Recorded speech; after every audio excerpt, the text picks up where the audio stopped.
अगदी मुळामध्ये स्त्री पुरुष भेद अत्यंत सूक्ष्मपणे निर्माण होतो आणि नंतर तो स्पष्टपणे दिसू लागतो. स्त्री पुरुषाच्या जोडीने उत्पत्तीचे कार्य चालते. आरंभी मुळात शिवशक्ती हीच खरी शक्ती आहे. तीच पुढे नवरा बायको झाली आणि त्यांच्यापासून 84 लक्ष योनीचा विस्तार घडला. या समासामध्ये श्री समर्थ रामदास स्वामींनी शिवशक्तीचे स्वरूप वर्णन केले आहे. श्रोत्यांनी ते समजून घ्यावे. श्रीराम. शुकासारिखे पूर्ण वैराग्य ज्याचे, वसिष्ठा परिज्ञान योगेश्वराचे, कवी वाल्मिका सारखा मान्य ऐसा, नमस्कार माझा सद्गुरु रामदासा. जय जय रघुवीर समर्थ. सार्थ श्रीदासबोध दशक 17वा. समास दुसरा. शिवशक्ती निरूपण.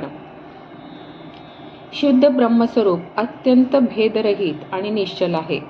त्याच्या ठिकाणी संकल्प स्फुरतो आणि तो शिवशक्ती स्वरूप असून त्याच्यामध्ये असणाऱ्या गुप्त गोष्टी पुढे प्रकट होतात.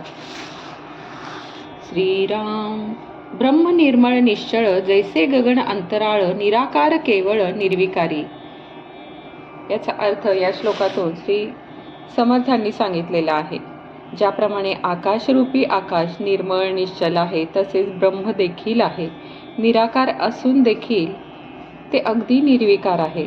शाश्वत आणि सदैव विलसणारे ब्रह्म अंत नसल्याने अनंत आहे. कधीही नाही असे होत नसल्याने ते सर्व काळ असतेच असते.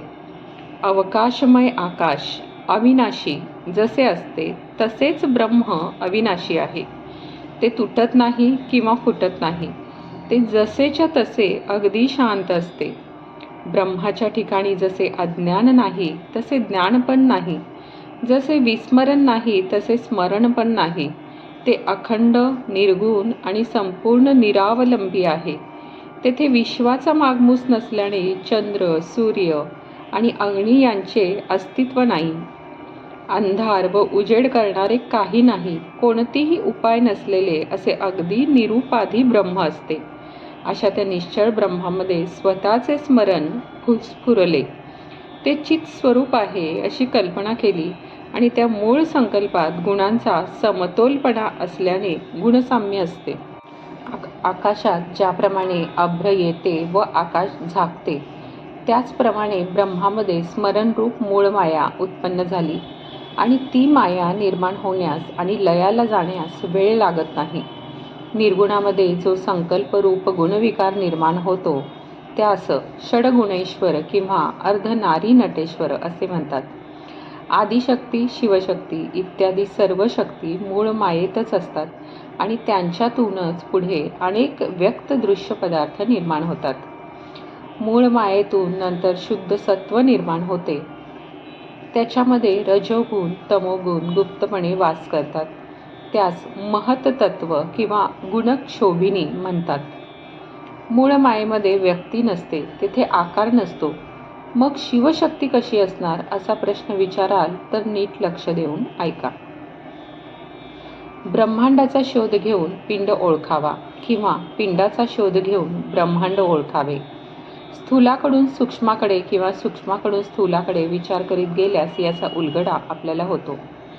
फळामध्ये बी असते, ते बी फोडून पाहिले तर त्यामध्ये फळ काही आपल्याला दिसत नाही. पण तेच बी जर आपण पेरले व उगवले म्हणजे ते वाढत जाते व त्यास अनेक फळे येतात. फळ फोडून पाहिले तर त्यात बी दिसते, पण ती बी फोडून पाहिले तर त्यात फळ दिसत नाही.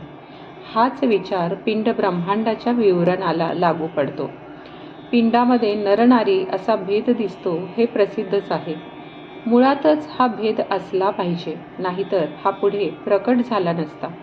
या कारणाने मूळ मायेला शिवशक्ती किंवा अर्धनारी नटेश्वर म्हणतात. मूळ मायेमध्ये अनेक कल्पना बीजरूपाने असतात. पुढे व्यक्त दशेत दिसणारे सर्व काही तिच्यामध्ये असते, पण ते अत्यंत सूक्ष्म असल्याने सहजगत्या आपल्याला अनुभवास येत नाही. जे दृश्य स्थूल दिसते त्याचे मूळ वासनेत असते, पण ते अत्यंत सूक्ष्म असल्याने सहजगत्या अनुभवास येत नाही. जे दृश्य स्थूल दिसते त्याचे मूळ वासनेत असते. वासना सूक्ष्म असल्याने ती आधी दिसत नाही, म्हणून स्थूलाहून वेगळे काही सूक्ष्म आहे अशी कल्पनाच होत नाही.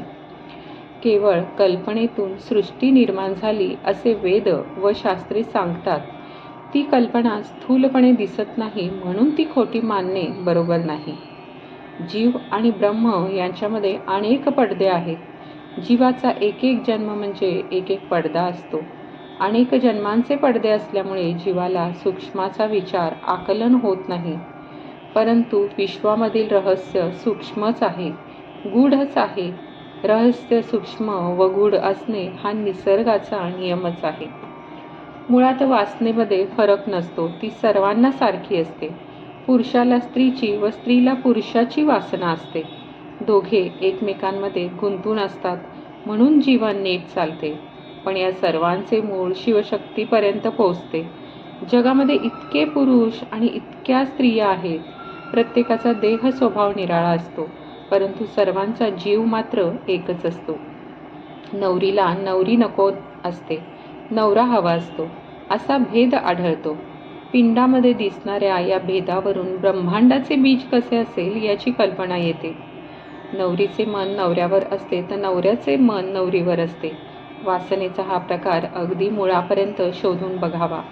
वास्तविक मूळ वासनेमध्ये स्त्री पुरुष भेद नाही, केवळ देह संबंधाने आपल्याला भेद दिसतो. देहाचा संबंध सुटला की भेद नाहीसा होतो. स्त्री व पुरुष या भेदाचे मूळ कारण शिवशक्तीमध्ये आहे. देह आकाराला आला की त्यावरून हे कळते. प्रेमाच्या वासनेचे अनेक प्रकार आहेत. एक प्रकार दुसऱ्यासारखा नसतो. सूक्ष्म दृष्टीने पाहिले तर हे थोडेसे ध्यानात येते. आई आपल्या मुलाला वाढवते, हे पुरुषाच्याने होणार नाही. स्त्रीच्या योगाने उपाधी वाढत असते. खरोखर आईला वीट नाही, आळस नाही आणि त्रास वाटत नाही.